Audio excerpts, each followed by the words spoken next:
स्वतंत्रता दिवस पर मुख्यमंत्री मनोहर लाल खट्टर ने झंडा फहराया और परेड की सलामी ली। इस अवसर पर उन्होंने रंगारंग कार्यक्रमों का आनंद भी उठाया और अंत में उत्कृष्ट कार्य करने वाली सामाजिक संस्थाओं, पुलिस के जवानों और अति विशिष्ट व्यक्तियों को सम्मानित किया। आपको बताते चले, अपनी स्पीच में मुख्यमंत्री मनोहर लाल खट्टर ने फरीदाबाद की धरती से प्रदेश और देशवासियों को स्वतंत्रता दिवस की शुभकामनाएं दी और देश की आज़ादी के लिए अपनी जान कुर्बान करने वाले वीरों का गुणगान किया। इस मौके पर उन्होंने हरियाणा सरकार की उपलब्धियों को बताया और कहा कि आज प्रदेश चौमुखी विकास की ओर बढ़ रहा है। ओलंपिक में बेहतर प्रदर्शन करने वाले खिलाड़ियों का जिक्र करते हुए उन्होंने कहा कि आज गोल्ड, रजत और कांस्य पदक जीतने वाले खिलाड़ियों को करोड़ों के इनाम और नौकरियां भी दी जा रही हैं। वहीं चौथे स्थान पर आने वाले खिलाड़ियों को भी इस बार 50-50 लाख रुपए दिए गए हैं। इस मौके पर उन्होंने किसानों को दिए जा रहे लाभ की योजना का भी जिक्र किया और बताया कि किस तरह केंद्र और प्रदेश की योजनाओं के तहत किसानों को लाभान्वित किया जा रहा है।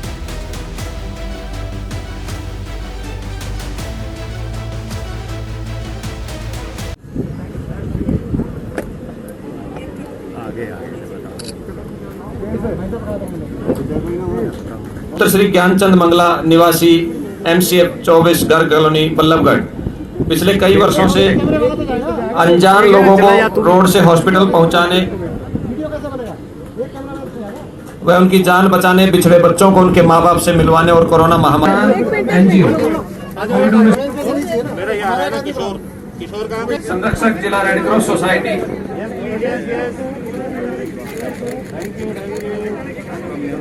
यहाँ उपस्थित मान के योग्य बुजुर्गों जयकारा लगाएंगे। भारत माता की वंदे वंदे। हर्षोल्लास से मना रहा है। इस पावन अवसर पर मैं आप सबको दिल की गहराइयों से बधाई देता हूं। आज का ये दिन सन 1947 के पहले महज एक तारीख थी, एक डेट थी, लेकिन 1947 को ये हमेशा के लिए यादगार के रूप में दर्ज हो गया। और अब 15 अगस्त हमारे लिए महज एक तारीख नहीं है। इससे केवल हमारी आजादी की ही नहीं जुड़ी, बल्कि हमारा आत्मसम्मान और स्वाभिमान भी जुड़ गया है। 74 साल पहले हमने आधुनिक तकनीक से कम पानी में अधिकतम सिंचाई को भी बढ़ावा दिया है। इसके लिए सूक्ष्म सिंचाई योजना, फव्वारा संयंत्र प्रणाली, भूमिगत पाइपलाइन स्कीम, टपका सिंचाई योजना आदि चलाई जा रही है। नहरी पानी की लीकेज को रोकने के लिए प्रदेश में कच्चे रजवाहों को पक्का किया जा रहा है और 20 साल से अधिक पुराने रजवाहों को दोबारा पक्का किया जा रहा है। और हमारा संकल्प है कि हम हर खेत तक पानी लेकर जाएंगे और हर किसान तक उसके हिस्से का पानी पहुंचाएंगे और ये हम माइक्रो इरिगेशन के जरिए करके दिखाएंगे। इसी प्रकार खेतों में आवाजाही को सुगम करने के लिए 5 क्रम के सभी रास्तों को पक्का किया जा रहा है।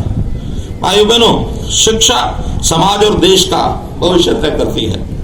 इसलिए हमने कौशल व संस्कार से युक्त रोजगार परक शिक्षा प्रदान करने के लिए नई राष्ट्रीय शिक्षा नीति को प्रदेश में वर्ष 2025 तक पूर्णतः लागू करने का बीड़ा उठाया है। इस नीति के अनुरूप निजी क्षेत्र के उद्यमों में उन्हें 75% आरक्षण दिया जा रहा है।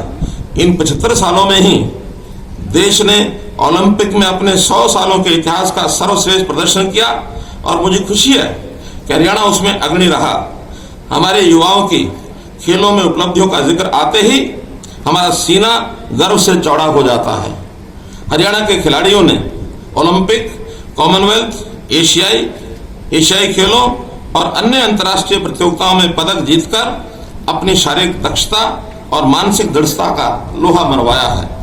टोक्यो ओलंपिक में नीरज चोपड़ा ने स्वर्ण पदक, पहलवान रवि दहिया ने रजत और बजरंग पूनिया ने कांस्य पदक जीतकर देश व प्रदेश का नाम रोशन किया है। हॉकी में कांस्य पदक जीतने वाली टीम में हमारे 2 खिलाड़ी सुरेंद्र कुमार और सुमित कुमार शामिल हैं। महिला हॉकी टीम में तो 9 खिलाड़ी हरियाणा की हैं, जिन्होंने अपने दमखम और कौशल से सबका मन जीता है।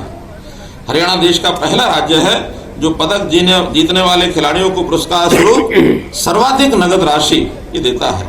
ओलंपिक में स्वर्ण पदक जीतने वाले खिलाड़ी को 6 करोड़ रुपया, रजत पदक के लिए 4 करोड़ रुपए और कांस्य पदक के लिए 2.5 करोड़ रुपए की राशि और प्रथम श्रेणी की अधिकारी की नौकरी दी जाती है। चौथे स्थान पर रहने वाले खिलाड़ियों को 50-50 लाख रुपए की राशि इस बार दी गई है। जो खिलाड़ी ओलंपिक में देश का प्रतिनिधित्व करते हैं उन्हें 15-15 लाख रुपया नगद पुरस्कार दिया जाता है। हरियाणा ने ही प्रोत्साहन राशि एडवांस देने का भी प्रावधान किया है।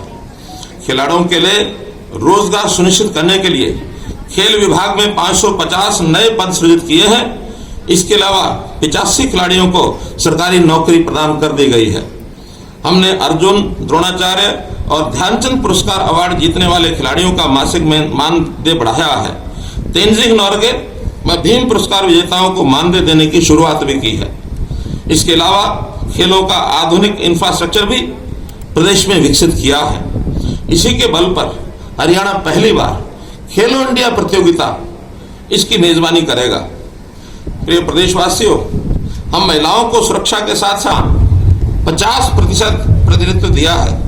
महिलाओं के उत्तम स्वास्थ्य के लिए मुख्यमंत्री दूध उपहार योजना, प्रधानमंत्री मातृवंदना योजना एवं महिला एवं किशोरी सम्मान योजना लागू की है।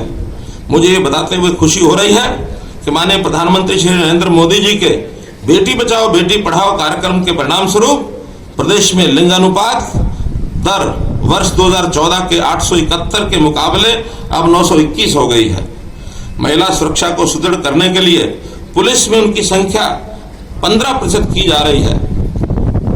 प्रदेश दुर्गा वाहिनी की स्थापना, बलात्कार के आरोपी की सभी सुविधाएं निलंबित करना, पीड़िता की आर्थिक व कानूनी मदद, मामले की 1 माह में जांच, फास्ट ट्रैक कोर्ट, आप पात्र होंगे वह अपने आप आपको मिल जाएगी।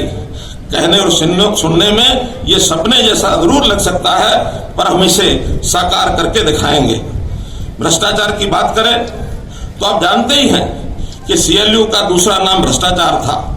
इसके खेल को हमने पूरी तरह ऑनलाइन करके बंद कर दिया है। सरकारी नौकरियों को हमने एक चुनौती के रूप में मिशन मेरिट में बदला और योग्यता के आधार पर 85,000 युवाओं को नौकरियां दी हैं।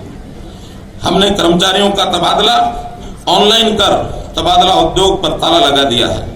हाल ही में हमने आउटसोर्सिंग से जुड़ी सेवाओं में ठेका प्रथा बंद करने के लिए हरियाणा कौशल रोजगार निगम बनाने का निर्णय लिया है। इसी प्रकार कर्मचारियों की सब समस्याओं के निपटान के लिए मानव संसाधन विभाग इसको बनाने की स्वीकृति दी है। हमने कर्मचारियों की HCS और IAS पदों पर पदोन्नति को पारदर्शी बनाने के लिए लिखित परीक्षा का प्रावधान किया है। हमने गरीबों के राशन, पेंशन, वजीफों